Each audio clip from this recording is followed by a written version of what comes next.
Today we're going to be looking at influenza, and I want to thank my content expert, Megan Wimmer.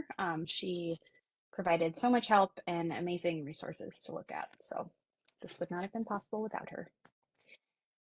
But just to kind of orient us to what we're going to talk about today, some of our learning objectives are to look at the etiology, epidemiology, and pathophysiology of influenza. We're also going to look at the role of NAIs in treatment of influenza, and then also examine the place in therapy for baloxavir. So we're going to start off with a quick patient case. So J. Jonah Jameson is a 79-year-old male who presents to the emergency department with a fever, mild cough, and congestion for the past day. If he tests positive with influenza, would you consider this patient to be high risk? You can see his past medical history includes hypertension, type 2 diabetes, and BPH, and his med list is provided for you. So if you just want to put in the chat. Also, side question for you, Emily, can you see the chat or do you want me to monitor and let you know? I did pull the chat open so I can see it. Okay, awesome.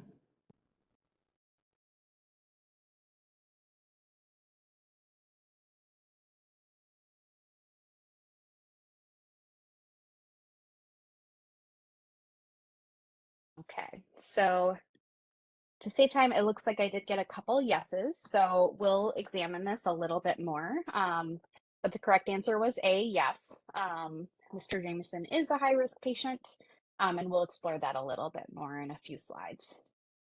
So jumping into objective one, there are different subtypes of influenza. So there are 4 specific influenza types, A, B, C, and D. Of these types, 3 of these are viruses that can infect human beings. So influenza A is the one that we think of most frequently. This can infect both humans and animals, and birds serve as a natural reservoir for this virus.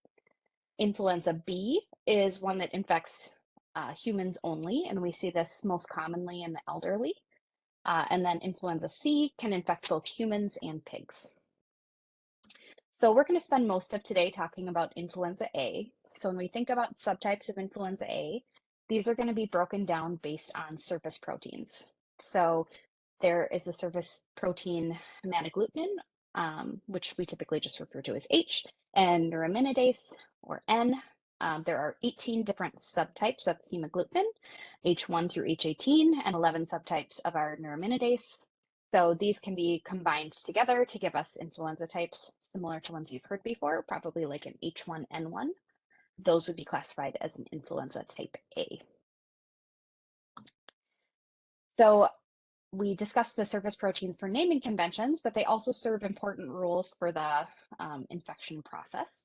So hemagglutinin helps your virus to adhere to epithelial cells in the respiratory tract, whereas your neuraminidase, or N, helps cleave the bond that holds the virus together, which helps spread those virions. Each season, there are slight mutations that occur in our hemagglutinin and neuraminidase. So small mutations over time that occur are considered antigenic drift. So, when you think about your yearly changes in influenza, when a large mutation occurs that can cause a major change or can result in a new subtype of our H or N surface protein, this would be considered antigenic shift. Antigenic shift only occurs in influenza type A viruses and is often associated with an animal origin virus combining with influenza. Antigenic shift occurs far less frequently than antigenic drift, and it is typically associated with an influenza pandemic. So you can see kind of our large pandemic strains down in this bottom corner on this timeline. And then when we think about antigenic shift, the H1N1, which we'll explore a little bit more, or swine flu, came from animal origin and led to antigenic shift. So each season, the flu hits the northern and southern hemispheres in the winter months. Flu season is year-round in our tropical and subtropical areas, and typically flu season impacts about 20% of people throughout the year worldwide. Looking at some previous pandemics that we've had with influenza, there have been 4 pandemics in the last 100 years. So the very first one was the 1918 Spanish influenza pandemic. This was the H1N1 virus that had avian origins. This did occur during World War I, and it resulted in 500 million people infected worldwide and 50 million deaths worldwide. Of note, at this time, there weren't really any treatment options aside from supportive care. This was prior to the development of the vaccine. And so we saw significant mortality, primarily in age groups less than 5 and older than 65, which we tend to see. And then we also had quite a few mortalities in the 20 to 40-year age range. And it's suspected that this is likely due to the fact that World War I was going on at the same time, and many soldiers were infected with influenza.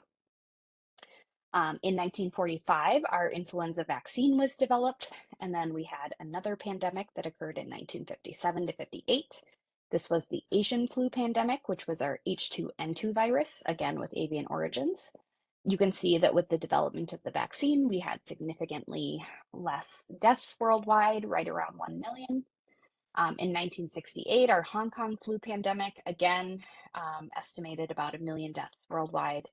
And this one, most deaths occurred in people 65 years and older, which we have come to suspect. And 2009, the swine flu pandemic, some of you may or may not remember this, but this was the H1N1 virus, which originated in the United States and was associated with some different species of swine.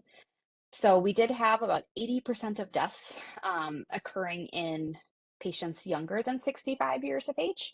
And the suspicion was that patients 65 years and older had some antibodies from previous flu strains that had not been seen in a long time. And so those were not seen in younger patients. Ever since this pandemic, we do now include an H1N1 component in our seasonal influenza vaccine each year. So looking at the influenza vaccine, it always contains components from our influenza A, H1 and H3 strains, and our influenza B, Yamagata and Victoria lineage. The way that these are developed is that each year the Northern Hemisphere meets in February, the Southern Hemisphere meets in September. The World Health Organization makes some recommendations based on surveillance data that they have available to them, in addition to the surveillance data that each country keeps. During these meetings, they discuss trends and try to predict viruses that they'll see in the coming years.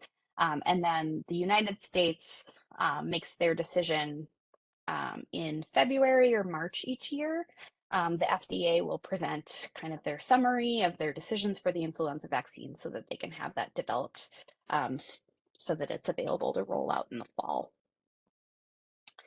Looking at local prevalence of respiratory illness in this current year, 2022 to 2023, we can see that influenza has peaked right around mid-December. We also saw that peak of RSV back right around Halloween time.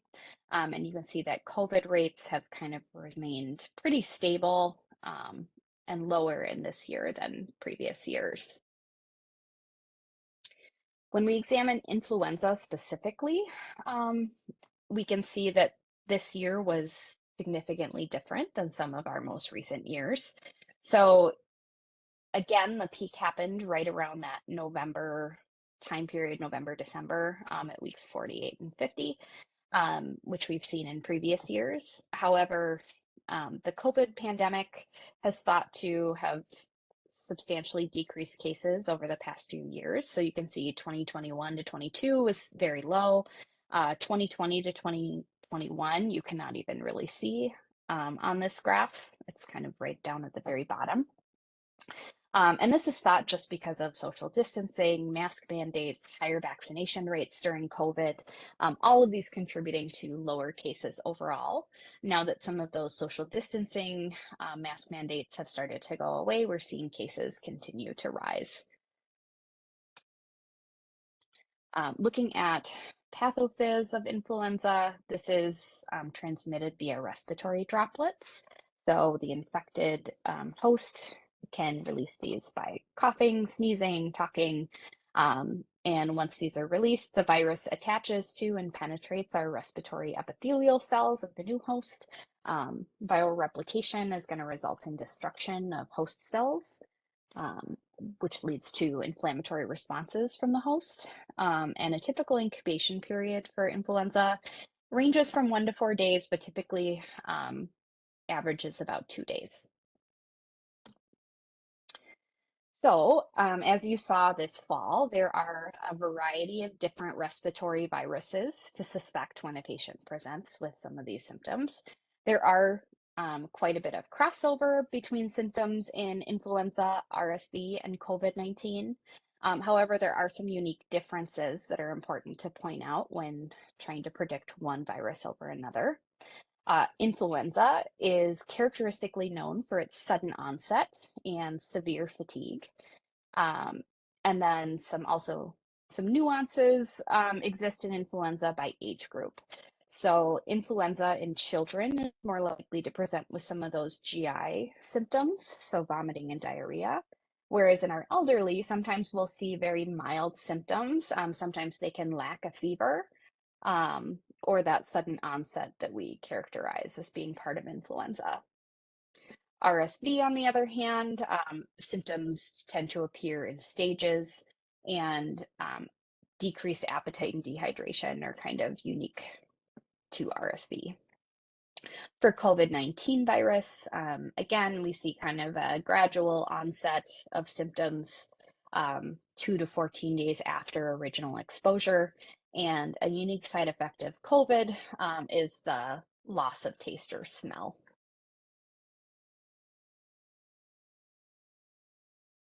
The CDC has developed a list of different conditions and characteristics for patients that are known to increase the risk of serious influenza-related complications and poor outcomes. So the patient population that we think of most, similar to our patient, Mr. Jameson, that we saw in the case, is elderly, age 65 and older. This is thought to be related to decreased immune system with age. But throughout different pandemic studies, we've seen poorer outcomes in this patient population. In our pregnant and postpartum females, there are also some physiologic changes that occur in pregnancy that cause a decreased immune system as well as decreased lung capacity, which can increase the risk for different complications and poor outcomes as well. There is like a comprehensive list that's available on the CDC's website. I just teased out some of the kind of key high risk profile conditions we consider.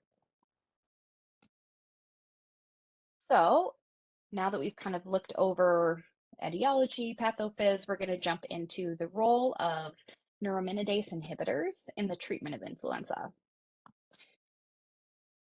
So the way that these work, NAIs are going to block the active site of neuraminidase and leave uncleaved celiac acid residues. These residues stay on the surface of host cells and influenza viral envelopes, and this prevents the release of virions from the infected host cell and prevents further spread. So we're going to start with oseltamivir or Tamiflu, the workhorse of the NAIs. So oseltamivir is a prodrug. It's administered as oseltamivir phosphate. It is rapidly hydrolyzed in the gut and liver by hepatic esterases. To the oseltamivir carboxylate prodrug seen here, it has about 79% bioavailability. And while the half-life varies by age group, it does average about 6 to 10 hours. Oseltamivir is primarily excreted in the urine as the active metabolite oseltamivir carboxylate. So we're going to dive a little bit deeper into the approval of oseltamivir, but it was approved by the FDA for treatment of uncomplicated acute illness caused by influenza A or B infections in patients 2 weeks of age and older. It comes in a variety of different formulations, oral suspension or capsule. And the suspension is Tutti Frutti flavored, if that's something that is important to you. Um, it is predominantly effective in influenza A based on the studies that have come out. And that's just based on the fact that these studies are using naturally occurring cases of influenza. And so it tends to predominantly be dominated by influenza A. Okay, so we're going to dive into some of the literature. So oseltamivir originally studied in this double-blind study that contained healthy, non-immunized adults. They had to have febrile illness with a respiratory component for no more than 36 hours. And you're going to see that study design is pretty similar across all of the NAIs. But inclusion criteria, patients had to have a temperature of 38 degrees Celsius or higher, plus at least one respiratory symptom, which could include cough, sore throat, or nasal symptoms, and one constitutional symptom, which could include headache, malaise, myalgias, sweat or chills, and fatigue. So in this study, patients were randomized to oseltamivir 75 milligrams, oseltamivir 150 milligrams, and placebo. And this study examined the duration of illness. Both oseltamivir groups demonstrated a reduction by 30%. And so bottom line, this study showed that if oseltamivir is administered within the first 48 hours of flu onset, it can reduce illness by about 1 day. Looking at another study for oseltamivir, this was an observational study that looked at hospitalized patients during the H1N1 pandemic that had severe influenza. So in the study, they found that individuals with severe influenza were more likely to have high levels of viral replication and slower clearance. Viral loads specifically were lower in the lower respiratory tract. And so this kind of led to more discussion around whether a 5-day duration would be sufficient for some of these critically ill patients with severe influenza. They found that while they could not pinpoint a clear duration, the virologic testing could be used as kind of a guide to duration in the critically ill. So you can see the virologic testing over in this graph, and our mild standard dose, you can see a lot of these gray points kind of stop right around day 5 or so. Whereas in our more severe cases, we see that these virologic titers are going out further up to days 14, 15. In another examination of oseltamivir in critically ill patients, the study explored enteric absorption of oseltamivir in severe influenza. This study found that average plasma concentrations were significantly higher than what was necessary. So oseltamivir has an IC50 right around 0.1 micrograms per liter. IC50 is similar to how we use an MIC in our antibiotics. So in the study, they found that standard dosing resulted in plasma concentrations that were 2,000 to 4,000 fold higher than that IC50, which showed us that oseltamivir is well absorbed enterically in our critically ill severe patients. Looking at the study by Kamal, this looked at 8 different clinical studies to develop a PK profile for oseltamivir. The study examined 128 subjects with a variety of different dosing strategies, which you can see in the table. Their analysis eventually led to supporting revised labeling in both the United States and Europe for oral oseltamivir dosing and severe renal impairment.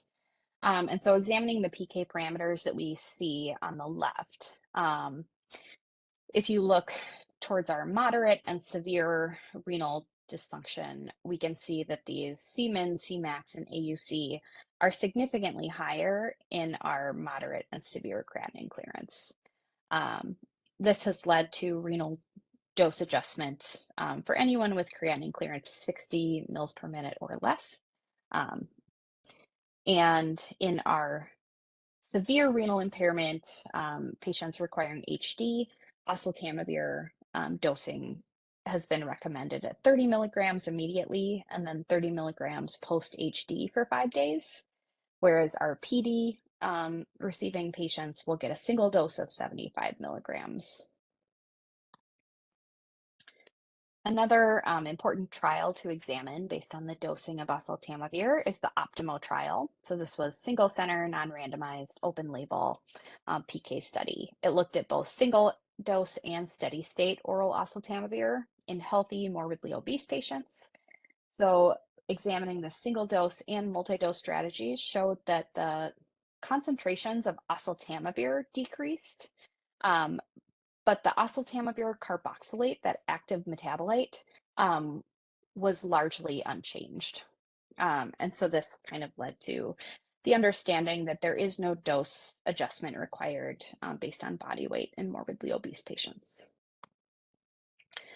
So just to review some of those special populations that we've explored through the literature, oseltamivir dose adjustment is required in renal impairment, but it's not necessary in our morbidly obese patients or our critically ill patients. In those critically ill patients with severe influenza, sometimes duration may need to be extended to prevent relapse, but virologic testing can be used to kind of guide our strategies there.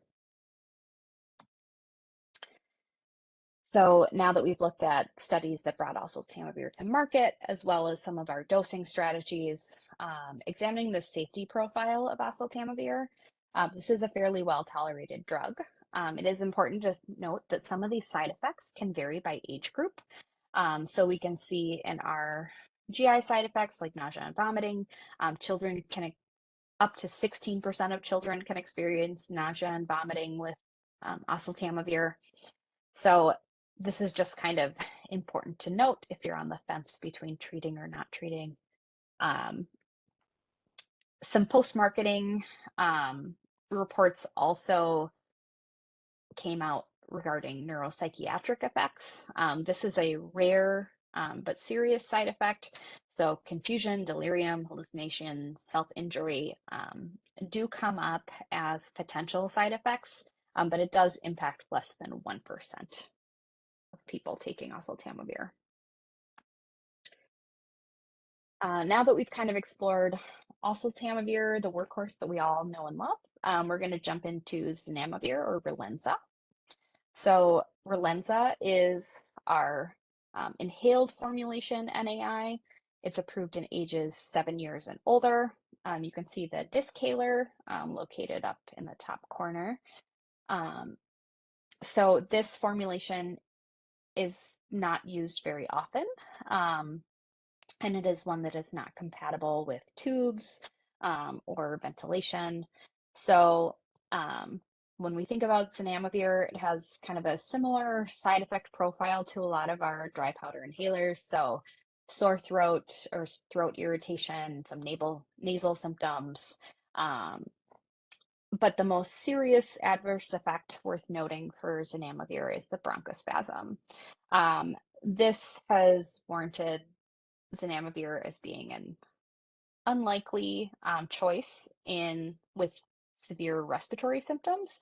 And it's also not recommended for use in patients that have any type of underlying respiratory disorders like asthma or COPD. For PK of zanamivir, it does have a half-life of 2.5 to 5 hours, and time to peak is about 1 to 2 hours. We're going to jump back into our patient case with Mr. Jameson, our 79-year-old male. So as you can see in the top right corner, we do have a respiratory panel. And so the question, based on what you've seen so far, is what do you think the best treatment option is for J. Jonah Jameson? A, we can wait for results. B, we can treat with oseltamivir 75 milligrams twice daily for 5 days. C, we can treat with peramivir 600 milligrams IV 1 dose. Or D, baloxavir 80 milligrams by mouth 1 dose.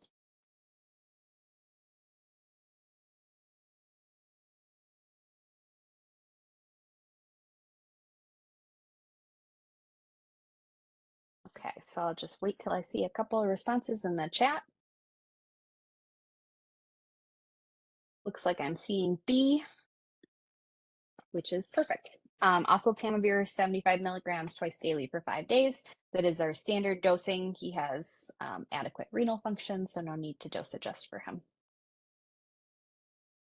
Okay, so we are going to jump into peramivir or rapivab.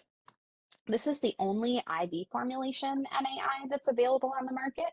It's given as a single dose that is weight-based in pediatrics and a flat dose of 600 milligrams in our adult and adolescent population. There are recommended renal dose adjustments that vary by severity of illness, which you can see in this blue box on the side. And just to give you a little backstory on the development of peramivir, so during the 2009 H1N1 pandemic, there was concern about the use of oral oseltamivir or inhaled zanamivir in some of our critically ill severe patients. This was prior to really having a lot of PK data about enteric absorption in ICU patients, and zanamivir was not a viable option since a lot of our ICU or severe influenza patients were mechanically ventilated. So as part of this, the FDA provided an emergency use authorization for peramivir. And this could be used in both pediatric or adult patients with H1N1. And this is if they were not responding to antiviral therapy or if their clinician thought that enteral or inhaled delivery of oseltamivir or zanamivir were not dependable or feasible. Okay. So jumping into the PK of peramivir, you can see peramivir has a higher affinity to the active site than our other NAIs. It also more slowly dissociates from that active site. So it does have a half-life of around 20 hours. And the graph down at the bottom shows that after a single dose of that 600 milligrams, we can see that our pharyngeal and bronchial epithelial plasma concentrations far exceeded the IC50 required for peramivir, even out at 60 hours. So this is kind of what allows us to do that single dose. So examining kind of the initial studies that took place in peramivir, again, they were done in uncomplicated, otherwise healthy adults. There was both a phase 2 and phase 3 study. Inclusion criteria was similar to what we've seen before. So fever, a rapid antigen test with a positive result, and then symptoms of influenza that were outlined previously. So any of those 7 that we've used before for respiratory and constitutional symptoms. And then again, that time requirement of treatment occurring within 48 hours of onset. Again, our exclusion criteria is really any of those CDC high risk factors. So looking at primary endpoints, both in phase 2 and phase 3, they both examined alleviation of influenza symptoms. In the phase 2 trial, that was peramivir versus placebo, peramivir showed significant reduction in time to alleviation of symptoms. So 91.1 hours versus 106.9 hours. In our phase 3, peramivir versus oseltamivir, we found that peramivir was non-inferior to oseltamivir. In a study that looked at high-risk patients, it was a multi-center randomized clinical trial that examined high-risk patients. 92 of these patients were either inpatient or outpatient with high-risk factors, and they were treated with either single dose IV peramivir 600 milligrams, or they received the normal 5-day course of oseltamivir. The outcome that they were examining was clinical stability, which they defined as time to fever alleviation. And really, they found that there was no difference in clinical efficacy between peramivir and oseltamivir. This did surprise the authors because their expectation was that IV peramivir yields higher exposure at an earlier stage in the infection. And so they thought that that would provide a more efficient inhibition during that initial replication phase. In another study that examined peramivir for treatment in hospitalized patients, IV peramivir 5-day course was compared to placebo. The results showed that there was no difference in clinical resolution. For patients that were treated within the first 48 hours, I will note that there was more pronounced clinical resolution, so 42.9 hours as opposed to 58.2 hours. And then if you further subdivided down to patients within the ICU, they saw that 31.5 hours versus 50.2 hours. And then in all patients, peramivir demonstrated greater reduction in viral shedding. So there were some positive takeaways from this, but ultimately the trial was terminated early, and all of these results are just from interim analysis. Looking at another study in critically ill patients during our H1N1 pandemic. This study was out of the state of California, and it examined 57 patients in an ICU setting. So these patients were in the ICU for 24 hours or longer. Of the 57 patients, 55 of them required mechanical ventilation, and 19 of these patients required vasopressors. The outcomes were not great for peramivir, so 51% or 29 out of the 57 patients that received peramivir ended up dying. It is thought that there are some confounding factors. More of the peramivir patients required mechanical ventilation. The peramivir patient group was more frequently diagnosed with ARDS. And then it's thought that this high mortality is more likely related to pre-existing clinical severity rather than to peramivir itself. That being said, the study did raise questions about peramivir's safety and efficacy in hospitalized critically ill patients, and ultimately it didn't really cement a strong place in therapy for itself. So it can be considered as a last resort in those critically ill. However, evidence doesn't really show that it improves outcomes in this patient population. In a meta-analysis that kind of compared peramivir to oseltamivir, it was some of the studies indicated that peramivir may reduce the time to fever alleviation compared to oseltamivir. But again, there were a lot of significant limitations with these past studies that prevented authors from being able to draw any firm conclusions. So overall, the takeaway from the meta-analysis was just that peramivir can be considered non-inferior in our uncomplicated patients. So the real question is then, where does peramivir belong in therapy? And ultimately, studies have shown that there's really no benefit from dual therapy of oseltamivir with peramivir. The initial development of peramivir was meant more for patients that didn't have enteral or inhaled access for NAIs. But based on the PK data that was presented earlier, oseltamivir is well absorbed. And so peramivir kind of just fell in as a salvage therapy and wasn't really able to like make its place above any of the other existing options.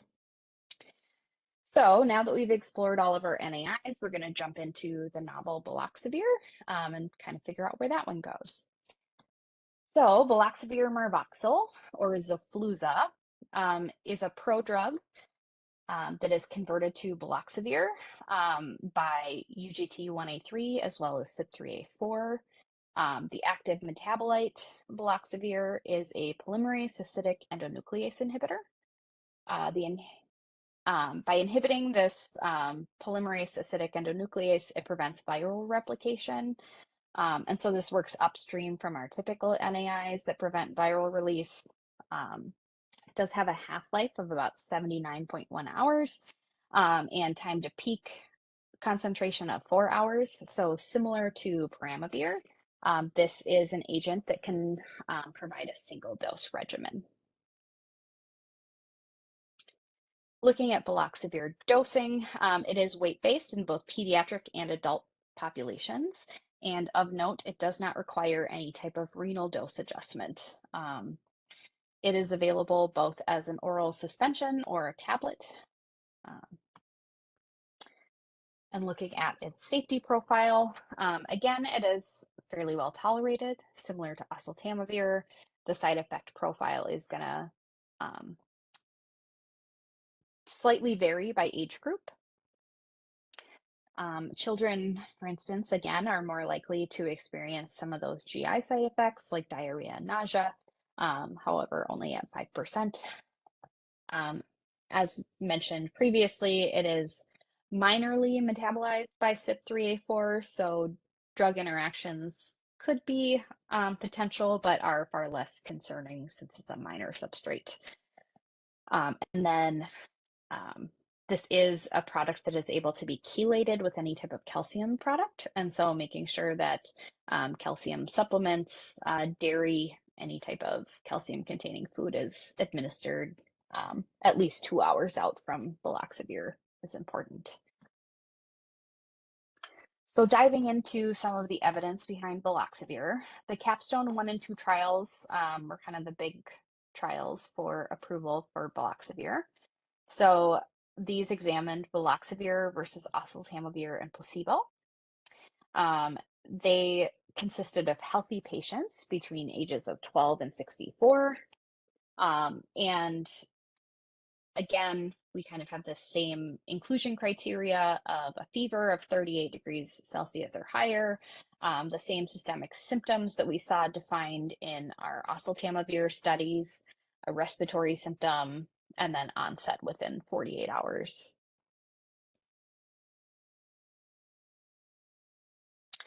It also was a double-blind, double-dummy trial, and so patients received kind of a 5-day regimen overall, but quite a bit of placebo if they were receiving the baloxavir. In these trials, the primary endpoint that they considered was time to alleviation of symptoms.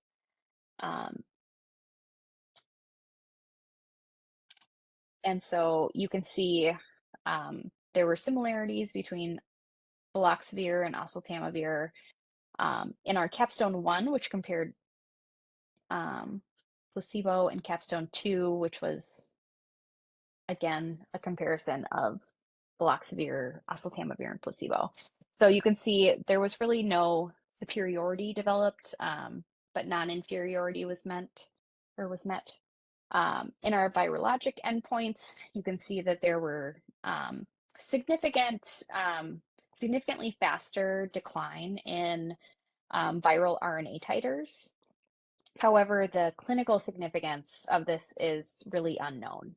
So study authors propose that this could potentially mean reduced shedding, which means less transmission, less concern for quarantine. However, all of that is just kind of predicted and not really evident or researched at this point. So some overall takeaways from both Capstone 1 and Capstone 2. Looking at baloxavir's evidence, it showed similar efficacy to oseltamivir, both in our healthy patients, our high-risk outpatients, and so it is an appropriate option compared to oseltamivir. It also demonstrated that rapid decline in viral RNA titers, but again, this requires more significant examination to find the clinical relevancy. In a subgroup analysis of the Capstone trials, baloxavir was also shown to be clinically superior in influenza B, And so this is kind of the first agent that has really demonstrated, I guess, a benefit in influenza B over some of the others.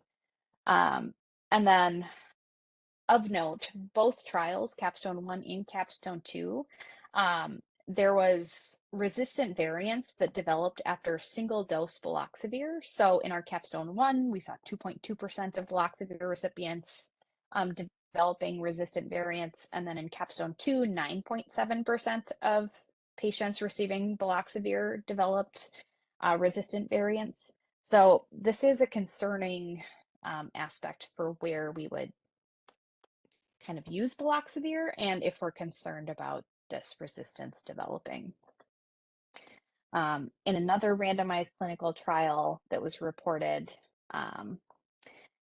looking at baloxavir's use as dual therapy with an NAI, primarily with oseltamivir, patients did not really show any significant clinical benefit with dual therapy.